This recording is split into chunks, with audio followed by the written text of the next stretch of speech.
Welcome in, welcome in. How's everybody doing tonight? Can I have everybody just raise a quick hand to let me know that you're alive and well? Beautiful. That's what I like to see. Excellent. We're going to let a few folks trickle in here. Very excited to be spending the evening with all of you. For anyone who's not familiar with myself, I'm Nick Camilleri. I head up career curriculum here at Interview Kickstart. We'll talk a little bit more about that later, but we're excited to have you joining us this evening. All right.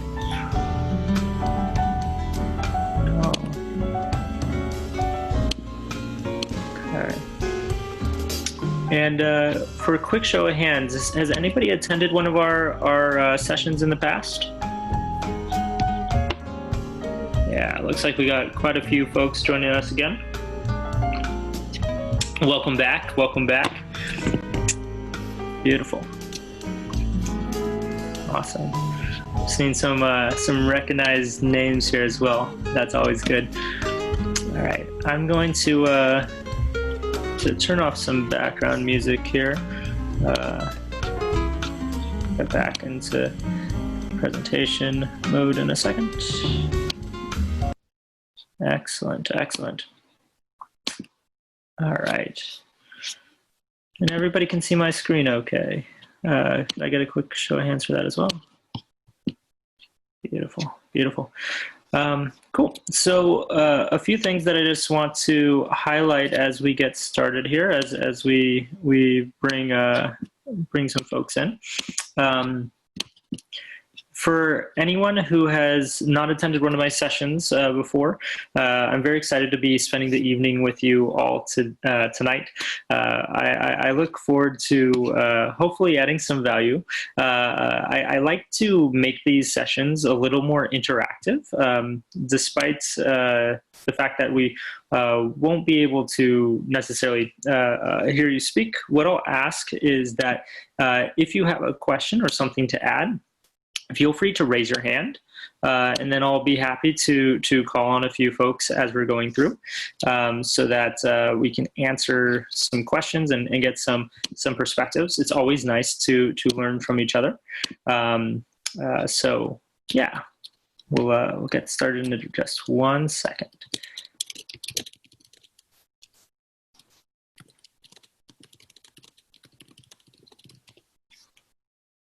Okay. So, all right, very good. So just to have a quick introduction here, for anyone who's not familiar with us, and I know we see many familiar faces here this evening, we are Interview Kickstart, all right? What we do is we are a platform that helps prepare people for the toughest technical interviews. We've been around for about 6 years now, and to date we've been trusted to help over 4,000 engineers make transitions. We've seen 5,000 plus offers, and routinely see offers around the 250,000 to 300,000 mark, with our record being upwards of 800,000, which is pretty cool, if I do say so myself. And really, the way that we do this is not just giving a list of questions and say, go through as many as possible, or asking you to just apply to as many companies as possible and hope something sticks, okay? What we do, both on the technical side as well as the career side, is we introduce you to a set of experts, often hiring managers and senior recruiting talent from top tier companies, so that they could teach you the types of patterns that you should expect in an interview process, whether those patterns are related to coding and algorithms, system design, recruiter communication, behavioral interviews, anything like this, so that you can learn how to think through solving those problems, even if you've never seen them before. Okay, so you can think through new situations that you'll encounter in the interview process. We take all of that advice and we distill it into a system, which has a few different building blocks based around foundational materials, live class instruction, practice problems and assignments, tests, mock interviews, and coaching sessions to assist wherever we may be having some sort of a gap or needing a little bit of help. And with that system, we've been able to successfully transition folks into many of the most competitive companies in the world, as you can see a few of these on the right-hand side. So if you're interested in learning a little bit more about the program or any of our offerings, we'll talk about that a little bit at the end. And I'm happy to answer some questions around that, okay? Now, as a little introduction to myself, I'm Nick Camilleri. Nice to meet all of you. I head up the careers curriculum here at Interview Kickstart. I've personally worked with about 4,000 plus software developers through transitions. I've done independent coaching before joining IK, and I've now been with Interview Kickstart for about 4 years. So it's been a pretty awesome ride to watch it grow to where it is today, and I'm pretty excited about where we are currently as well, and how we're able to support our students. Prior to that, in a past life, I was involved with the hiring process at LinkedIn. Really understanding how we're setting up the interview panel, why we make the hiring decisions we do. Before that, I was a full cycle recruiter at a company called Apex Systems, where we supported top tier tech companies like Google and Apple, just to name a few.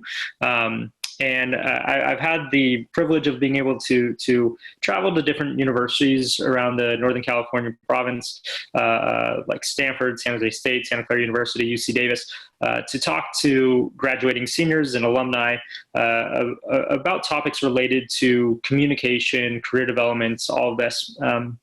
So I really like doing things like this and being able to spend my time with folks that are ambitious and passionate about taking control of their careers and really making a life that's right for them, right?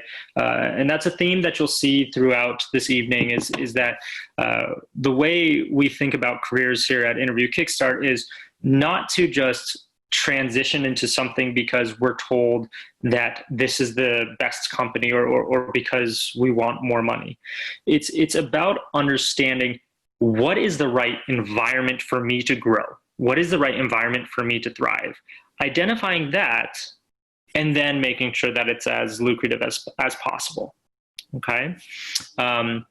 So last thing I'll mention about myself, I am a proud Santa Clara University alum. If I have any Broncos in the house, go Broncos. Very excited to see you all here. Looks like I got a few. It's always nice. Yeah, that's a little bit about myself. When I'm not helping students, I'm typically found on a mountain, either hiking or going down it as fast as I can on a snowboard. So you might see me out in the Sierras once all this is all over, okay? So let's talk a little bit about what we're gonna cover tonight, all right? We're gonna talk a little bit about how you can up-level your professional brand. Okay, now this is very important to understand about LinkedIn or your resume, okay? It is not just something that is supposed to get you noticed by a recruiter. It is much more than that, okay? Your professional brand gives you the opportunity to, yes, sell yourself into the process and can influence the hiring decision and team matching decisions directly, okay?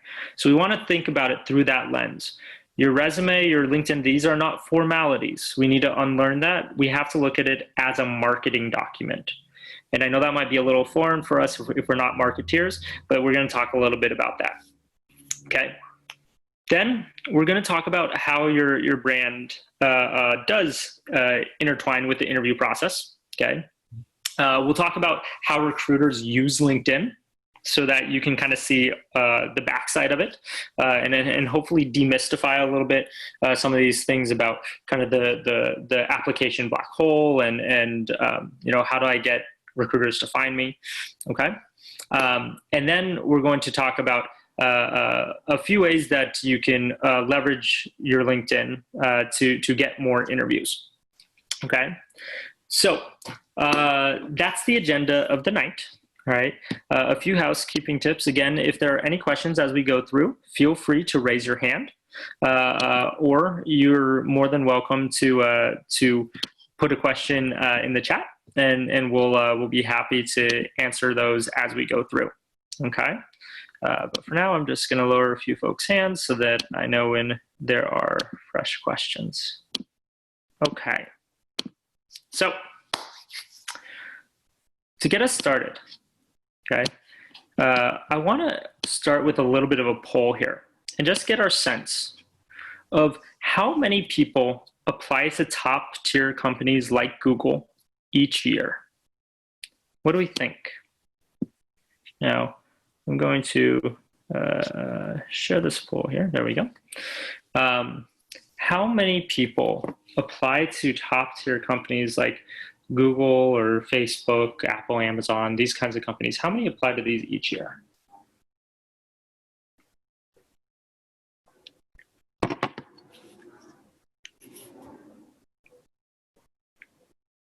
All right, got a few people going. It's interesting. It's like watching a horse race. We see option B is in the lead right now, followed by option D. All right. So the leading poll recipient right now is 200. There we go. Is 200 to 500,000. Okay. Now the reality is actually far more than that. The top tier companies like Google, Apple, Facebook, these types of companies see anywhere from 1 to 3 million applicants per year. Okay. Now, the reason why I put that out there is so that we can start to understand how much time recruiters are going to spend on viewing your profile, as well as how much competition really is out there. Okay, if we're seeing anywhere from 1 million to 3 million applicants over the course of a year, we have to move really fast to determine who do I actually speak with, and who might not meet the cut. Right? I don't have time to speak with all of them, right? So we need to stand out, and we need to stand out quickly. Now, I wanna have one more additional poll here, okay? Which is, how many of those applicants have been hired by a company like Google, specifically Google, in 2020 to this point? Okay, so we're about halfway through the year, right? How many people have been hired at Google this year so far?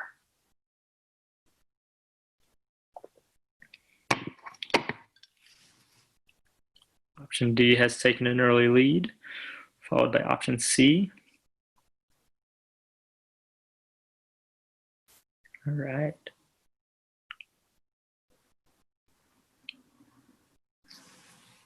We'll wait for a few more responses to come in here. Okay, so looks like option D, 1,000 to 5,000, is the winner of the poll here. Now, the reality is actually closer to that 15,000 to 20,000. Okay, so not too far off. But what we can see here is, you know, with a Google's headcount currently is about 26%. Right? So when we look at how many applicants are coming in, how many people are getting hired, you're seeing that you have to be really in the top 1% of applicants to actually make it through the entire process. Okay. Now, there's something key here that this data does not show. Okay. What does this data not show? Maybe we can put a few answers out there in the chat box. What does this data not show?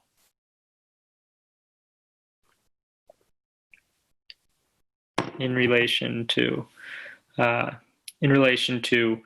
the so repeat applicants. It doesn't show that. Good. How many people leave the company? That's true. That it doesn't show this either. How many get the interviews? Okay. So Ravi, very good point here. Okay. How many people get the interviews? The majority of these applicants don't even have a technical phone screen. Okay. So, depending on the position, depending on the company, you can see as high as 90 to 95% of the applicants are cut at the resume stage, right? At the LinkedIn stage before they even get a technical phone screen. And this is where a lot of folks say that there's this kind of black hole. If we've ever heard this before, we say, I applied and I never heard back. Okay, so what we want to do this evening is really demystify that black hole and really understand what influences whether or not you're being seen at all. Okay, now I mentioned earlier that we want to look at this through the lens of branding. Okay, so I want us to take our engineering hats off for a second, and I want to put it on our music hats. And I want to think about which brand do you connect to more. Okay, so I have these two musicians, or these two bands that were both quite popular in the 90s and are still performing today. And all I want you to do is think about which brand do you as an individual like better. Okay, so here's the first brand.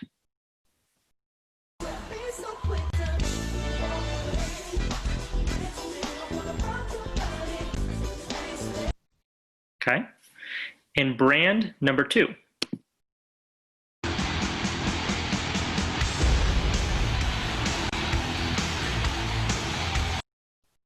Okay, so in a quick poll here, I just want to see a vote. Which brand do we like better?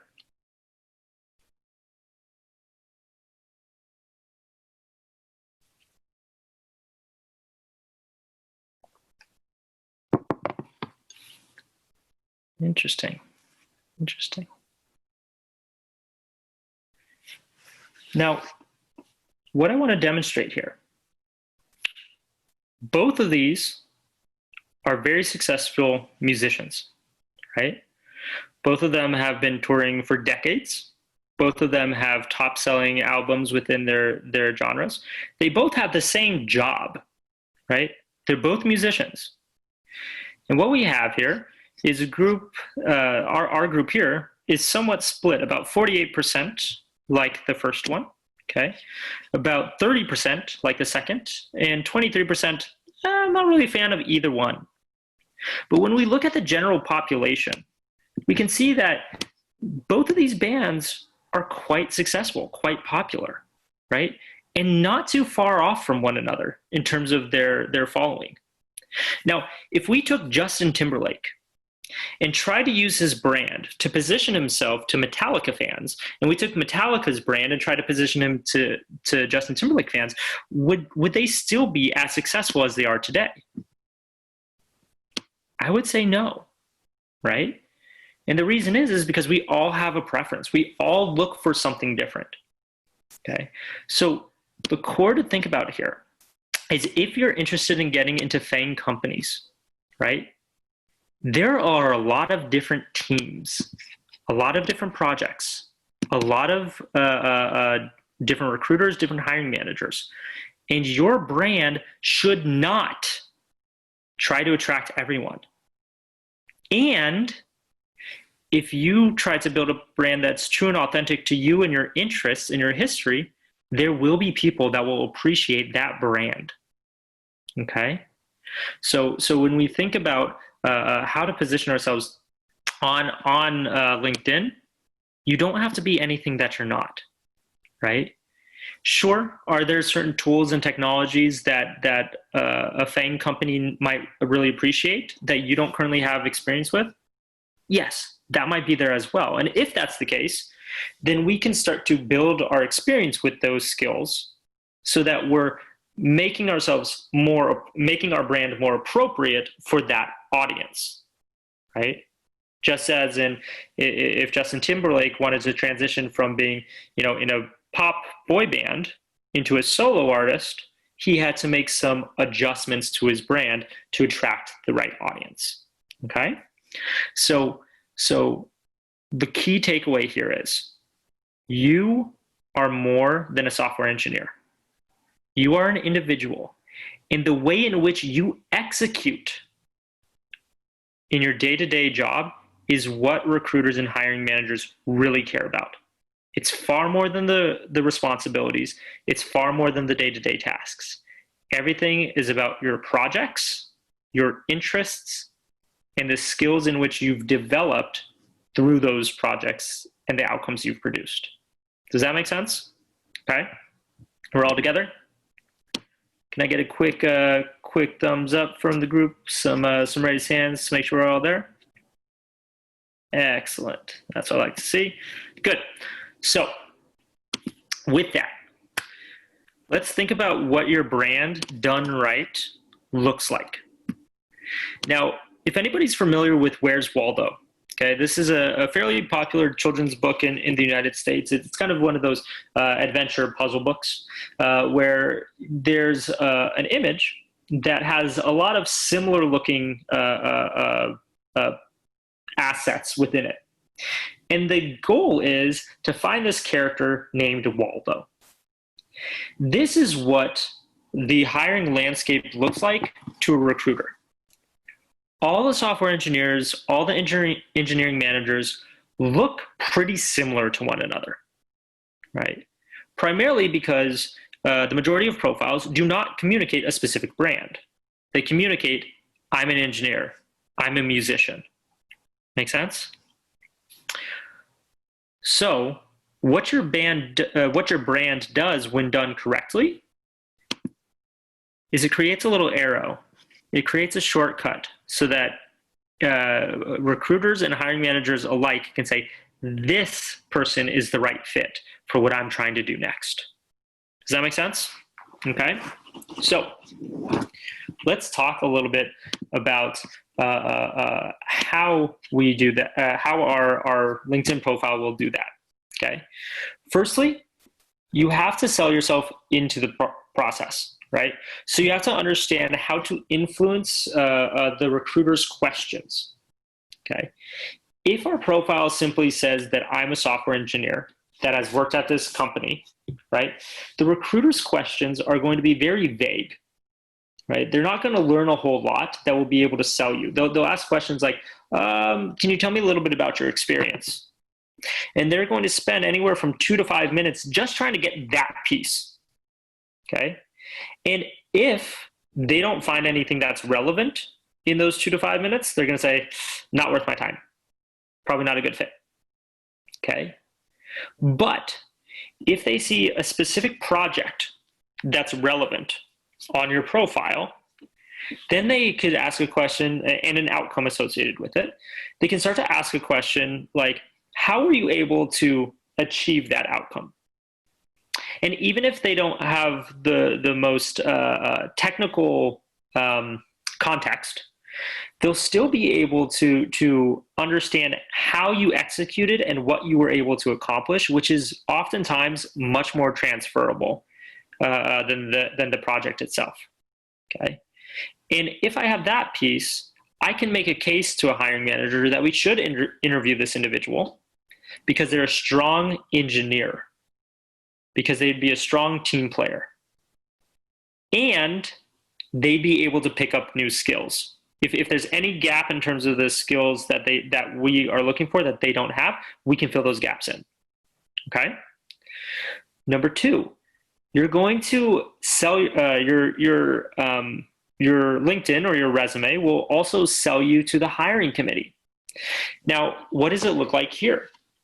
So when you're presented to a hiring committee, oftentimes you're being presented with other people who have also passed the bar.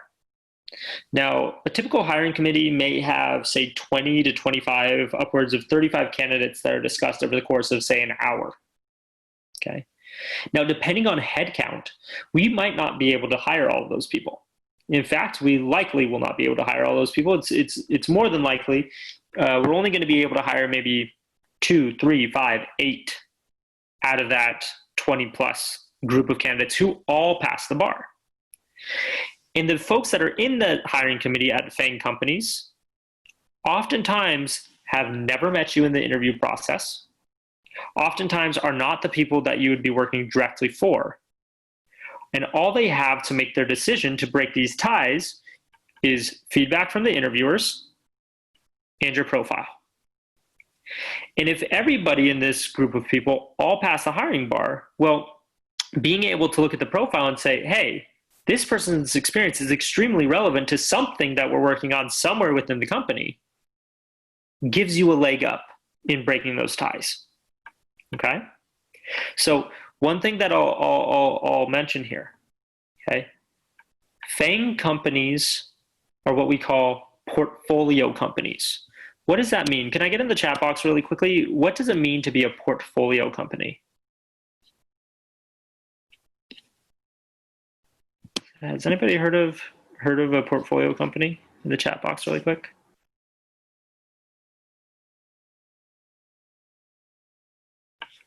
Well, you want them to see your resume? Maybe, yes. But what's the difference of, say, so multiple businesses? There you go. Very good, Ben. Right? So companies like Google, Apple, Facebook, they have multiple companies, multiple projects, multiple products that they're working on at any given time. And so wherever your experience is likely relevant to something that they're working on, right? Even if you're working at a smaller scale. If you've worked on messaging apps, that's going to be attractive to all of these companies because they all have messaging integrations on their platforms, right? If you've worked with user security, right? Protecting information. If you've worked with data in any kind of context to be able to influence user behavior on a platform. If you've worked with e-commerce platforms, payment platforms, marketing platforms, right? And this is just scratching the surface. Any of that experience will apply to any of these companies. And if we do a little research to look at what are some of the offshoot products or projects that these companies are working on, we can identify really quickly that there is a path for us into these FAANG companies. And if we can communicate those projects, once we're in that hiring committee, they're going to be able to say, hey, we have a team that's doing that. They're already doing that. They're, at the very least, they've learned lessons about what a customer would want or how to deliver an elegant solution, and they passed our bar. That's a better fit than a general software engineer. Does this make sense? Okay. Then finally, team matching, right? Once you get to the team matching phase, the hiring committee has approved for hire, right? Then you're still going to be, in essence, almost speed dating, where your profile is going to be passed around to different hiring managers, and they have to have a level of interest as well. Okay. Now, they'll have all of the information that the hiring committee had as part of this process, but you've already been approved for hire. And what you want is you want the teams that are of the most interest to view your profile and say, yes, this person's a perfect fit. And this is how you influence where you land. And influencing where you land within the company can be extremely important to having a successful offer negotiation. Okay, not the theme of the night, but understanding that not all teams in a FAANG company are created equally. Right? Some teams contribute much more to the bottom line of the company, to the profitability of the company. Some of the teams are much more innovative than others. Right? These are the types of, some teams are growing much faster than others. These are the types of teams that we want to be a part of. Okay? So we're not going to go too deep into how to create the profile today. okay? But what we want to do is understand when you've created that profile, how can I make sure that, this is a very basic search that I did in LinkedIn Recruiter. We want to be able to identify if there are 4.9 million people that are qualified for this position, how do I come up as number 1 or number 2 versus number 4 million plus? Does this make sense? Okay. And a quick question that came in here, it says, do you mean that the team for a candidate is already decided before they make the offer to the candidate? No, not necessarily, right? They'll approve for an offer first, and then they'll go into team matching. But at that stage, the hiring managers will see your profile and will determine, okay, do I think they're a good match for my team, yes or no? And that's where we want to make sure that we're attracting the right kind of hiring managers in that process. Okay, so what we're going to do today is we're going to start to think about what influences this algorithm. And we're going to learn search engine optimization, which is another one of these kind of marketing tools that businesses will use so that their customers can find them. Okay, your customer on LinkedIn is the recruiter. And if you are option 4 million of this search, the likelihood of you being found is not very likely. Okay. So let's talk a little bit about LinkedIn Recruiter and what influences their algorithms. Okay, the first thing to know here is that profile relevance to the recruiter's search is going to be the most weighted factor. Okay, but there are also a number of filters and spotlights that can be influenced by your settings. Okay. Then there's also a component of brand engagement or connection to the company, which is largely influenced by your history on the platform, your activity on the platform.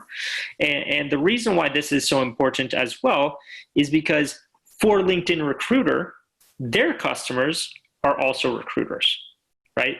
And if a recruiter is reaching out to people that are not interested in their company or has never heard of it, it's a much harder sell to get the individual to join the company.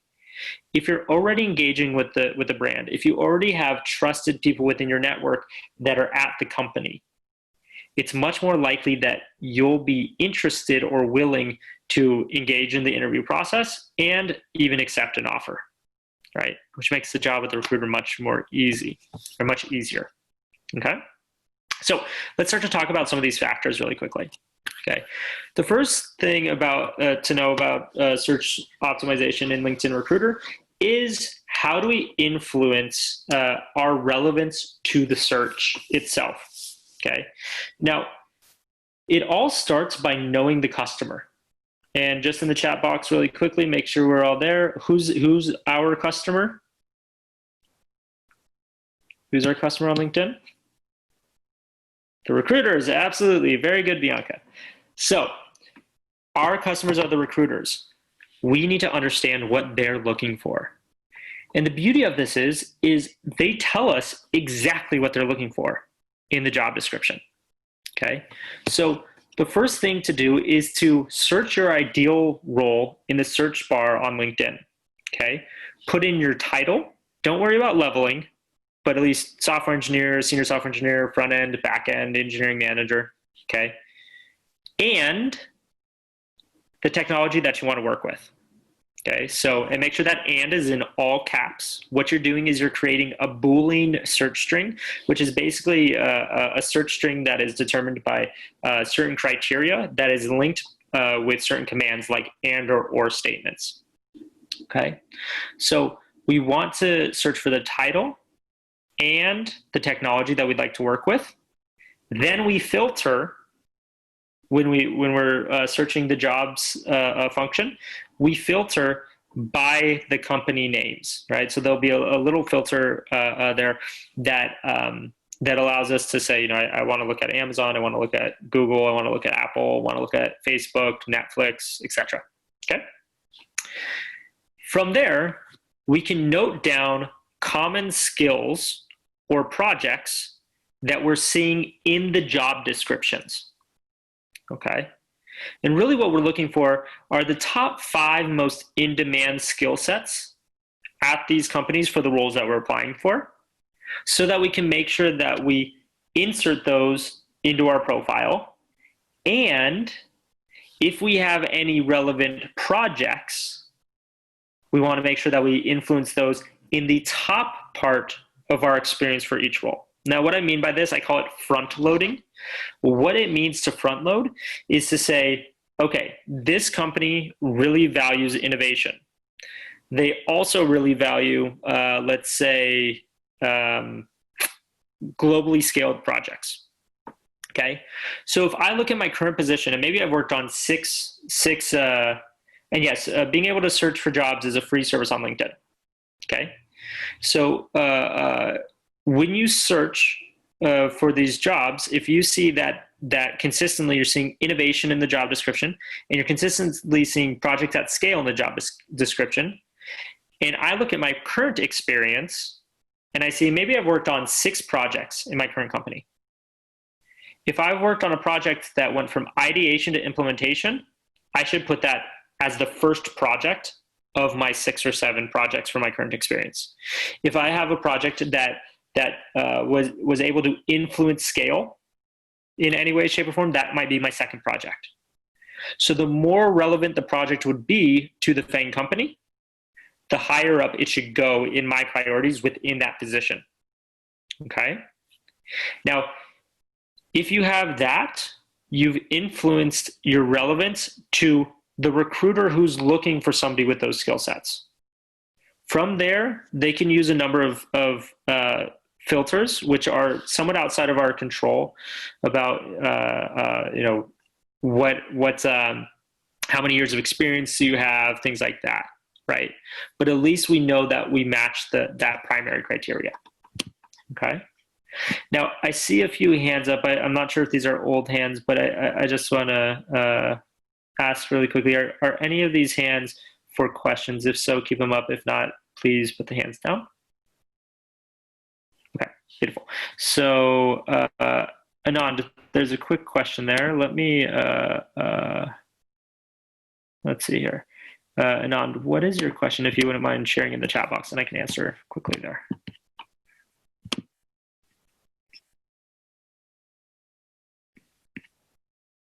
And Aman and Naveen, if you'd like to put your questions in the chat box, I can answer those as well.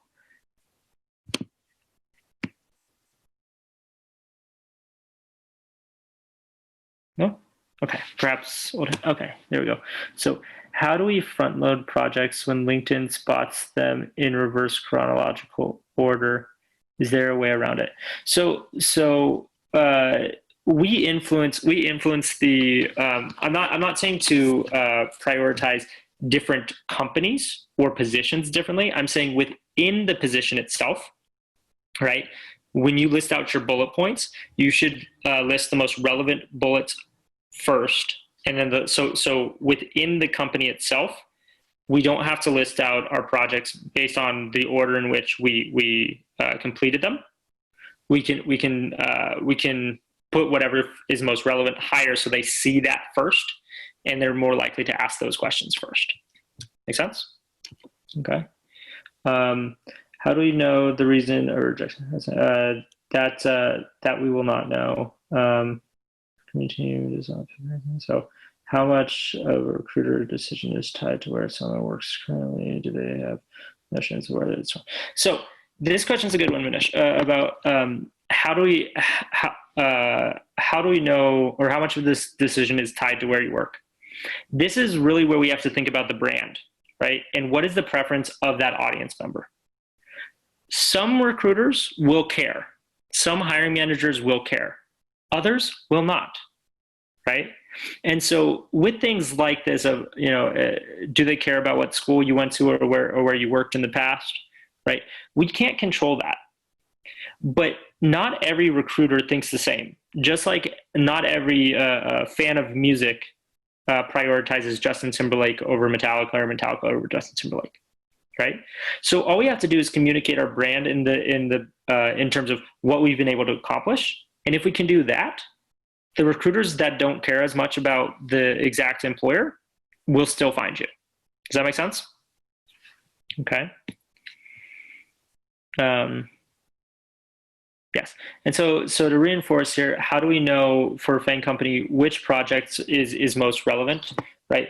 Again, they're going to tell you in the job description itself what types of projects they care about. Okay. Some of the positions will be specific towards a specific domain. Others will not be, but they'll still say, you know, for example, we want somebody who's worked on consumer-facing projects, right? So that's where we can say, okay, if this is a trend that the roles I'm applying for care about consumer-facing projects, have I ever worked on a consumer-facing project in the past at any point in time? If so, this is something I should make prominent on my profile. Does that make sense? Okay. All right. We'll talk about certifications and other things in a bit as well. All right. Now, I mentioned that we're not going to go too deep into building the profile itself tonight. There are some steps that I'd like you to take. Okay, and we have these in the discussion board on UpLevel. Okay, so after this session, at any point in time, you're more than welcome to jump onto UpLevel. It's already up there for you. And you can just follow this checklist, and it'll tell you exactly how to build section by section of your LinkedIn profile, okay? What information you should be considering, how you should write bullet points, how you should write your summary, things like this, okay? All right, let's keep cruising here. Now, here are... yes, UpLevel really quickly, for anyone who's not familiar, is our product. KT has shared a little bit of information about it. Feel free to check it out. We'll talk about it a little bit later at the end of the session as well. Okay. So, filters and spotlights. Now, there are 5 primary spotlights, meaning ways that recruiters can cut down the number of relevant searches, relevant profiles from 4.9 million to 3 or 1.5K or 2K or 6 or 164. And in an interest of saving time, they're likely to start filtering through some of these spotlights, as these folks are more likely to either respond or be interested in a new opportunity, to be interested in this company specifically. Okay, so we're going to talk a little bit about how we can influence those factors. So when we're thinking about past applicants, this is pretty obvious, but it's if you've applied to the company at some point in the past. Now, the reason for that is because if you've applied in the past, then we already know that you're interested in working for us now, okay? But you can refresh that process today, right? So if you search for a specific job on LinkedIn, let's say, for example, a software engineering position at Amazon, okay? If you save the position, okay, it'll save to your job tracker, which sort of influences the algorithm to show, hey, I'm interested in these kinds of opportunities, so that recruiters at these kinds of companies start to see, okay, this is where this person wants to work, okay? And if you click the apply button without even going through the entire process, right, you'll have this option that says increase your chance of being viewed. Share your full profile with the job poster when you click apply. Turn that on, okay? And then press continue. And that way you'll notify whoever was the recruiter or the direct recruiter that's working on this rec. So oftentimes we get questions to say, hey, should I be reaching out to recruiters? How do I know which recruiter to identify? You don't need to do that. This does it for you. Okay, this is going to be the most relevant person. I want you to think about recruiters in the same way that you think about software developers. There are a lot of them in the company. They all support specific teams, specific orgs. Even though they all say technical recruiter, does not mean that they're all working on a position that's relevant to you. This helps you find the people that are, or at least helps those people see who you are. Okay. Now, when trying to show that we're open to new opportunities, okay, there's 2 ways that we can do this. One is to go under your profile settings, Okay, and once you go to your account and settings tab, you can find it. There's a little icon on your navigation bar that has a little down arrow. If you click on that, it'll say accounts and settings. You can find this page, click on privacy settings, job seeking settings, and we want to let recruiters know that we're open to new opportunities. Yes. Signal interest to recruiters that at companies you have created job alerts for. Yes. Okay. And we'll teach you how to make job alerts in a second. What this does is when they put that filter on, they know that you're actively looking for jobs. Okay. The other way you can do this is on your profile itself. Now, depending on what update you have, you might have it in this little add profile section right here where it says looking for new job, or you can see it right below your name here with this little arrow of where this says this little thing, open to new job opportunities. Okay. Whatever the case, if we click on that, we'll open to a screen like this, where we can be very deliberate about the types of opportunities that we're open to. So for example, we can say front-end developer, JavaScript developer, user interface engineer, okay, in the Bay Area, ready to apply immediately, okay? These settings also influence that open to new opportunities, right? Yes, anyone who says that they're open to new opportunities is viewed by the recruiter as open to new opportunities, okay?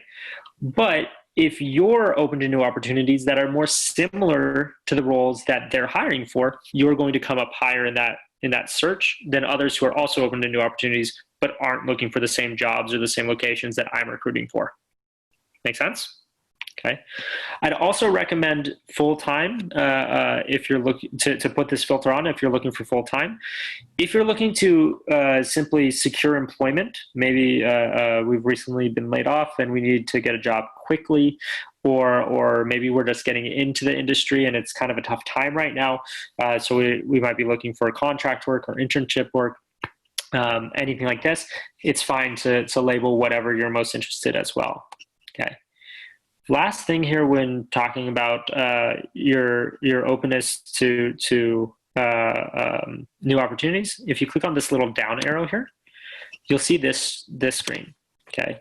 Now there's this little banner here that has this kind of green halo.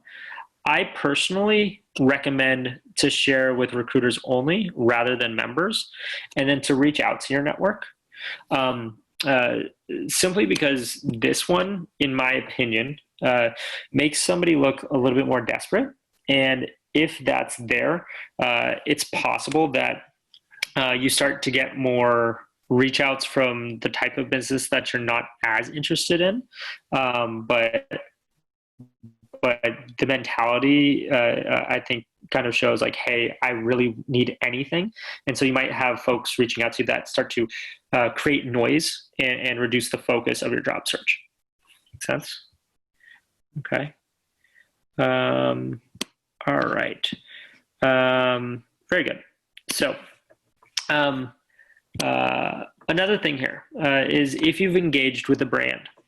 So an easy way to do this, and you can do this with all of the FAANG companies if you'd like, okay, is simply to go to their pages, their pages on LinkedIn. Just Google or search their name on LinkedIn. You can search Google, Amazon, Apple, Facebook, Netflix, any other company that you'd like. And when you search for them, you can find their company page. In the company page, if you follow them, okay, it'll be right here, and you create job alerts. You'll have to go to the jobs tab, but you click on this to create job alerts. Okay, that also notifies recruiters that you're interested in their roles. Okay, you can also within that, start to engage with some of their other tabs. There'll be a lot of content on their life page or their about page or their home page or their people page, depending on the company. FAANG companies often have content on all of these pages.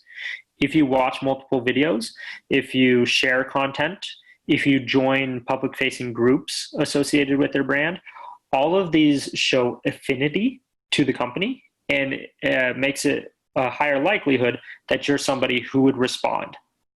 okay? A higher likelihood of someone who would join the company. So I would recommend taking 5 minutes and just cruising through the FAANG companies, looking at these pages. At the very least, it's also really good research so that you're informed when you're going into the hiring process. And it can help you kind of build that profile and see what kinds of projects they're working on. They all have engineering blogs or video pages for technical talent. So I would check those out as well. Okay. But the more that you're engaging with those, the more engagement with the brand that you have, boom, the higher you're going to go in that search relevance. With that as well, the number of connections you have to the company does influence your order. Okay, the weightage is lower than some of the other things, but it will influence this as well. Now, a way to influence this, search for the position and the title, just like you would be when you were searching for the jobs to try to create your brand. But when you see the option between searching for jobs, companies, etc., click on the people button and search for people, right? And then put a filter on there to see, are these people that went to my alma mater, same university as me, or are these people that have worked at the same companies that I've worked with in the past? And send a message out, try to connect, and start to build your connections, okay? When you build your connections, I'd also try to see if you can have some phone calls or video chats with some of these people to learn a little bit more about their experience at the company so that you can get a more insightful view of whether or not this is a company that you would like to join, if the culture is right for you, or if there are specific teams or projects that might interest you more. How did they prepare for interviews? All of these kinds of things are really useful pieces of information. Okay, so if you go through kind of that checklist and make sure that you're doing all these little things, you're maximizing your profile's potential to be seen. Okay, even if you're less qualified than others, right? Your profile will have more attention, which is really half the battle when you're dealing with 1 million to 3 million applicants over the course of a year. Okay. Now, a few quick tips, other quick tips about the profile itself. One, we want to make sure that our settings show that we are public, or show our profile publicly. One of the privacy settings will say, do you want your profile to be private or public? Make sure it's public. Make sure that it shows that you're open to new opportunities so that it impacts that algorithm and allows recruiters to see all the information that they need to see on your profile. Make sure you have your full name. A lot of profiles will have things like Nick C, right? You're 47% more likely to get a call, according to a Career Builder study, if you have your first and last name. No nicknames, okay? First name, legal last name, okay? Those keywords and skills, all right, again, base those off of the job descriptions for the types of roles that you'll be applying for, and look for 5 appropriate skills. Make sure those skills are shown, 3 of those 5 are shown in your top 3 skills. Again, that's on your checklist on UpLevel. We'll talk about that. But you want to make sure that you have at least 5 skills that are relevant. If you do that, you're going to be 27% more likely to get a call. Now, I do want to add one more caveat to this, or a little asterisk to it. 5 relevant skills, not try to have 20 skills on your profile, 50 skills on your profile to try to match the algorithm, okay? That's going to actually dilute your score, okay? So less is more when it comes to skills. We want it to be targeted. We want it to be a brand, right? Even somebody like a Justin Timberlake, if you're familiar with him, he's been in movies, he's been on TV as an actor, as an entertainer, as a comedian. He plays multiple musical instruments. But at the end of the day, when you look at his fan page, it says musician, right? And when you look at world-class musicians, they play 1, maybe 2 or 3 instruments. They're not claiming to play 20 of them, right? A professional guitarist may dabble with the drums, they may dabble with the bass, They may dabble with the mandolin or other string instruments, but they're not claiming 20 skills. Okay, that dilutes the perception that a recruiter or a hiring manager would have of your ability to perform with that specific tool or technology. Okay.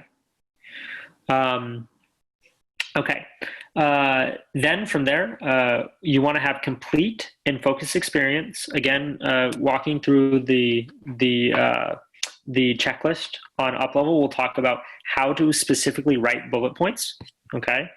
And then start to build some relevant connections, right? Make sure your picture has an actual headshot of you. Okay, we don't need to have a zoomed out photo that has a mountain in the background or multiple people. We should not have that little placeholder face that's like kind of a grayed out face. Okay, you're 21% more likely to receive a message when you have a headshot. So make sure you have your photo there as well. Okay. Then keep your profile up to date. When you have activity, when you're updating the profile, it allows recruiters to see your most relevant experience, your most current experience. Okay. So I want to take a few questions here, right? I see a few coming up. Let's see. Okay. I'm going to do this really quickly. Q&A. Excellent. So, does it make a difference whether you reach out to the recruiter or the recruiter reaches out to you? So, good question. And I'm going to see if I can keep this here. So, doesn't matter. So, the goal is to have a conversation with a recruiter, and their job is to find you, right? And if they find you, and if you do all of these things, you're influencing that action as much as possible. They're going to come into the conversation thinking you're a good fit. Okay. Now the inverse of that. When I was at LinkedIn, I would have anywhere from 50 to 100 people every week reach out and say, "Hey, I'm a software developer. Do you have jobs for me?" Okay. Now many of those profiles didn't have complete information. They didn't have appropriate skills. They didn't have anything that would strike me to say, yes, I would even know what you'd be qualified for, let alone be a candidate for one of the positions that I might be looking at directly, right? And so when you look at that volume of people that are proactively reaching out to recruiters, and many of them are just kind of spamming recruiters because they're at a company that they'd be interested in and say, find me something. It doesn't make a whole lot of sense when recruiters have tools like LinkedIn Recruiter that they can have much more targeted searches. So oftentimes, for better or for worse, they're either going to just say, please apply online, or just not respond at all. Not because they're trying to be mean or trying to ignore you, but because they may not be the right person to talk to for your roles, and they already have a list of people who are qualified that they're looking for. So I would optimize instead for building your brand and then making it easy for somebody who is looking for you specifically to find you. Does that make sense? Okay, great question. All right. Suggestions mentioned today about LinkedIn profile without alerting current employer. Yes, great question. So in terms of how to make these adjustments without notifying your employer, all you have to do is make the adjustments. Okay, LinkedIn is a very smart tool.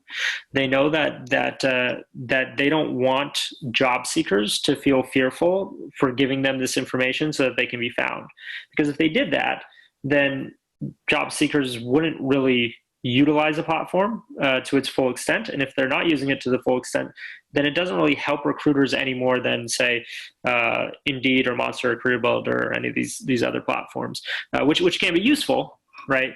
But LinkedIn's trying to make the job of the recruiter even easier by having a smarter matching type algorithm. So if every time you made an edit in one of these ways and started following these things and all this stuff, then and it notified your employer, people would be very skittish and they just wouldn't do it, right?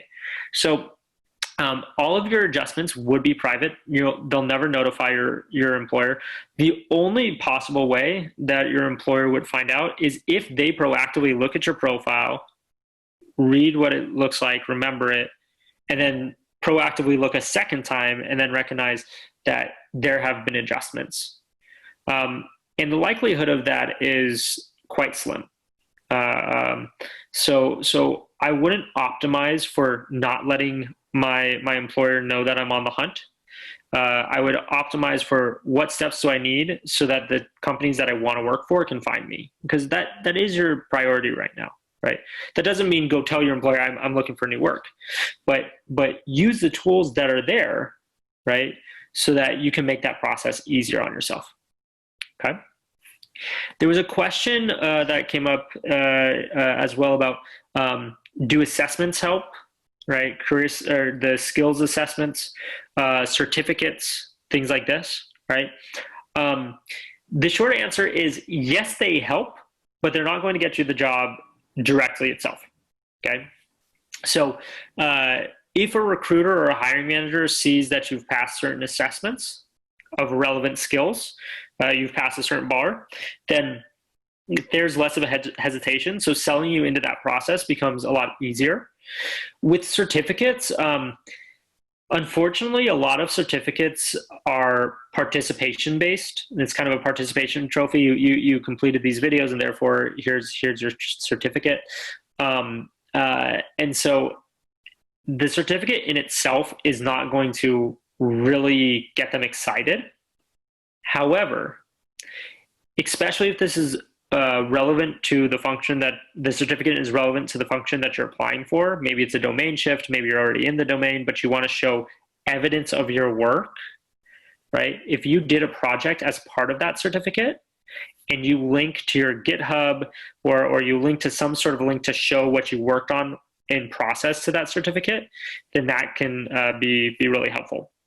In informing that decision when they're comparing candidates and they don't have that same kind of sample or evidence of work outside of your day job to hone your skills, that can help. Okay. And last question I see here, what's the ideal max number of skills? I don't think there's necessarily a max number of skills, but what I would say is look for have this as your North Star of whether or not to include the skill, okay?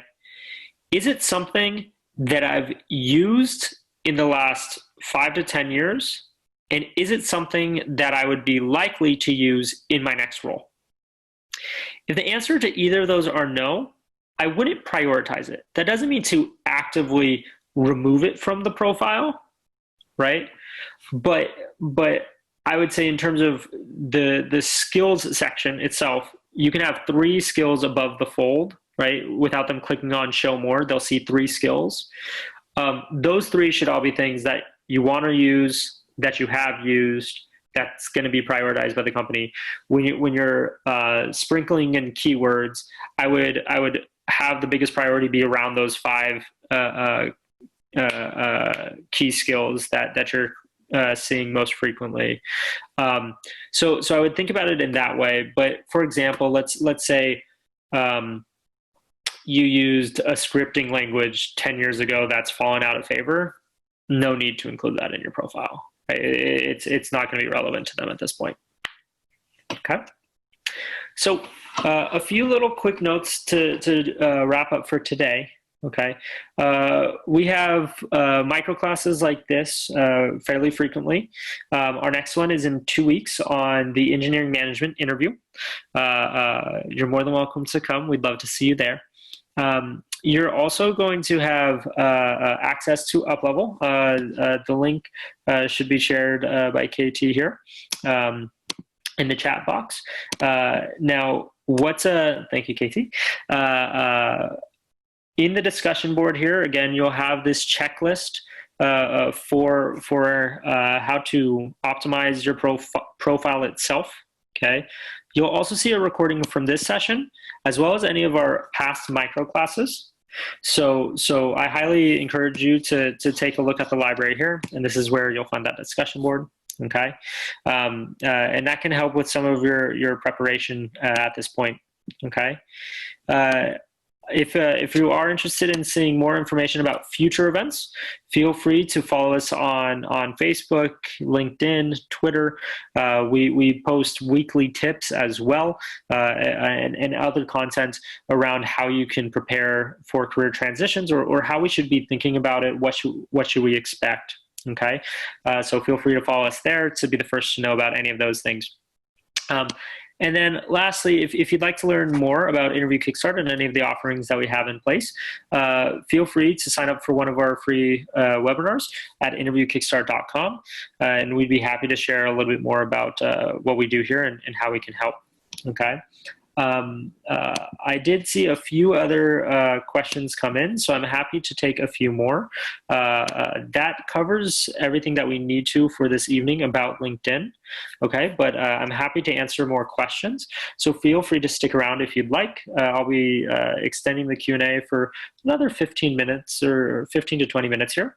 And yes, the slides will be available on UpLevel as well. Okay, so a few questions coming in. Okay, I get lots of reach out from recruiters. How can I only from the company's recruiters? Not the companies I've had. Okay. Yeah. So the question here, I get lots of reach out by recruiters. How can I get only from company recruiters, and not middle companies, so the middlemen, the agencies essentially that are reaching out for opportunities? So I want to look at this in two parts. Okay, the first part is about how do you get more reach outs from the companies you're looking for themselves, and that's by optimizing your profile with all the things that we talked about today. Right, you need to bubble yourself up in terms of that search relevance for the recruiter. Okay, and you need to have a brand that's consistent with what they're looking for. Okay, now that doesn't necessarily mean that other companies will stop reaching out to you. It just means that you'll have more reach outs from the companies that you care about. Okay, now if you're having a staffing agency reach out to you, okay, they can often have very good opportunities as well. So I wouldn't consider this as a lesser opportunity on the surface in terms of the conversation, okay? But what I would do is I would frame it to say, hey, I'm happy to have a conversation, just letting you know, these are the companies and the types of opportunities I'm targeting. Are you hiring for any of those? If not, might not be the best fit. Does that make sense?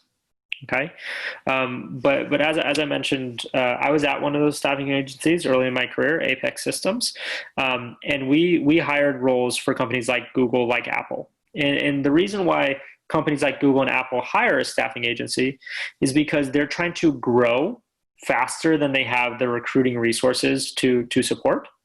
Right?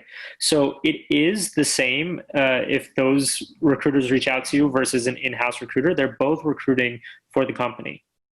Where it's slightly different is that they may not get the highest priority projects. They might have more contract work, but they're still recruiting in many cases for the company themselves. So if they reach out, I would respond and just say, hey, these are the companies I'm looking for. If it's for any of these, great. If not, I'm more than likely not going to accept anything. So maybe not time to have that conversation yet.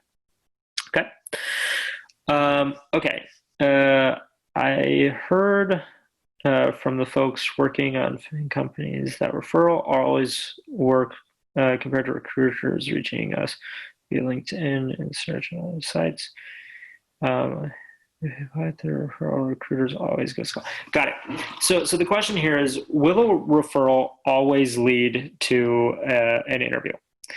The short answer is no. Okay. A referral will get you a look from a recruiter. Okay. But if they don't think your profile is up to par, if they don't think you're a good match, they will not interview you. Okay. Referrals can also influence the hiring committee somewhat as well, assuming it's a quality referral. meaning somebody that has experience and the qualification to speak to your experience, meaning they either are in that same role, that same function, and have seen you, maybe they've been on your team in the past, or they've seen evidence of your work, so they can say, hey, this person has the skill set that we're looking for. That's a quality referral. A non-quality referral is we call them personal referrals, this is my neighbor's cousin that I met at a barbecue, and they're a really nice person and are interested in applying. Okay. Or the person who's referring you is in marketing, but you're a software developer. That's a personal referral rather than a high quality professional referral. So if we see a referral, and it's a high quality one, it'll increase your chances of getting an interview. It will help you break those ties with the hiring committee, right? But it does not guarantee. Okay. But if you do have connections from FAANG companies that could be high quality referrals, you should absolutely utilize those, even if a recruiter reaches out to you. Make sense? Okay, good questions.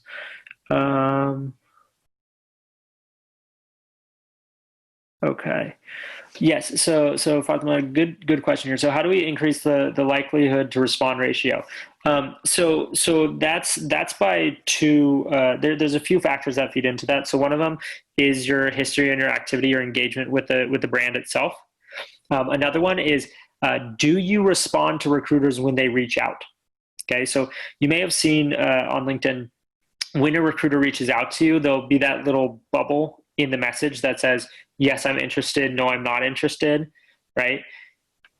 Just responding will improve that. You don't have to have a favorable response. You can say, no, this is not the right opportunity for me. But just responding increases your the metric for likeliness to respond. Okay. Good question.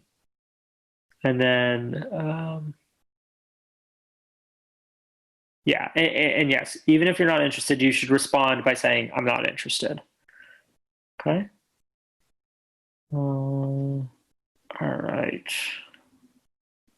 How come target company recruiters reach me if I don't know anyone in the company? Yeah.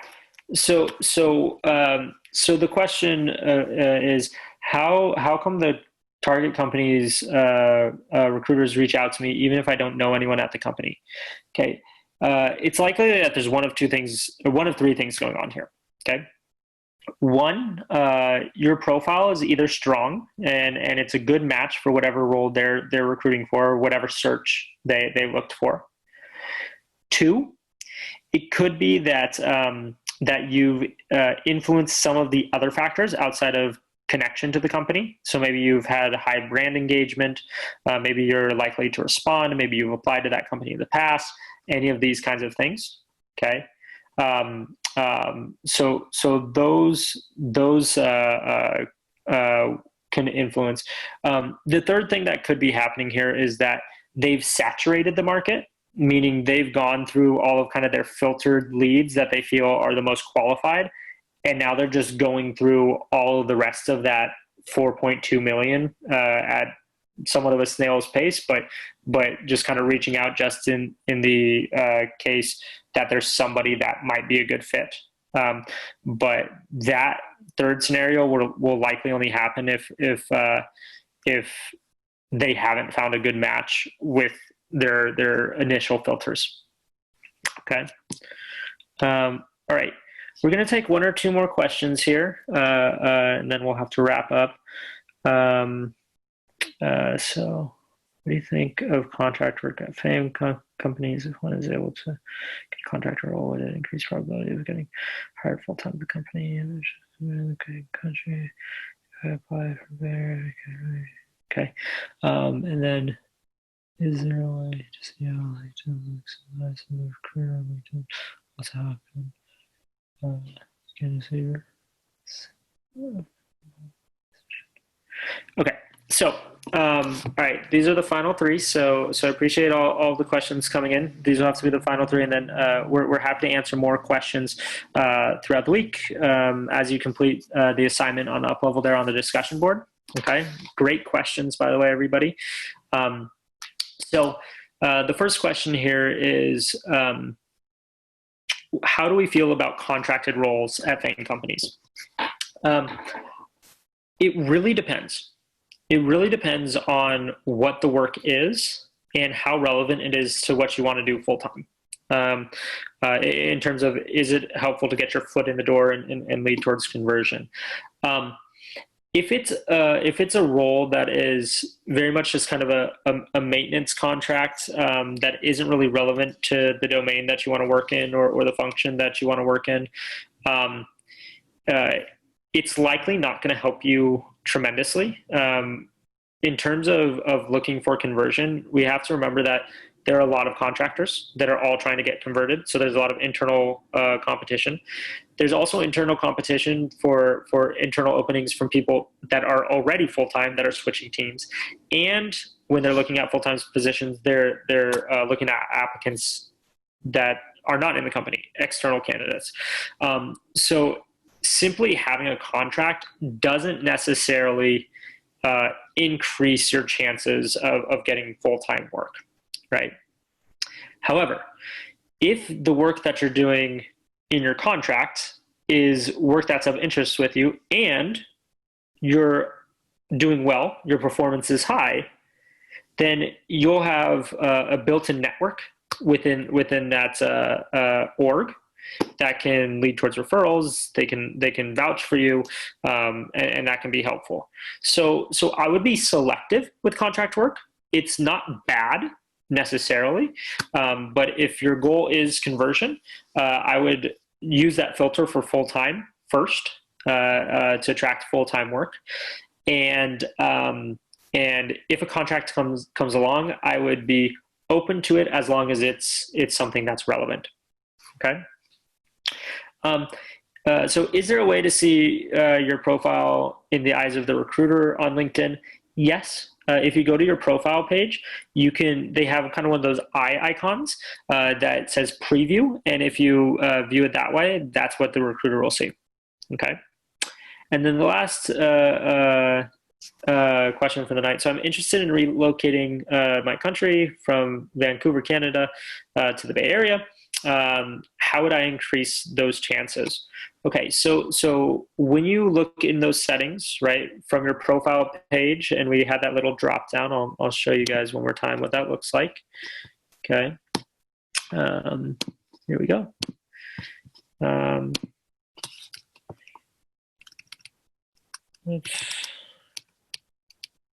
Here, okay, right in here, put the location that you want to work in. Okay, that will show recruiters in that area that you're open to opportunities there. Okay, so if there are any other questions, we're happy to take those online on UpLevel as you're going through. Again, to show it's here. Okay, here we go. This is UpLevel again. You'll have this discussion board. The checklist to build out your ideal profile is already there. Feel free to chime in with each other. If you have personal experiences or questions, that's fine. And we'll be able to answer more questions on this discussion board as well. Okay.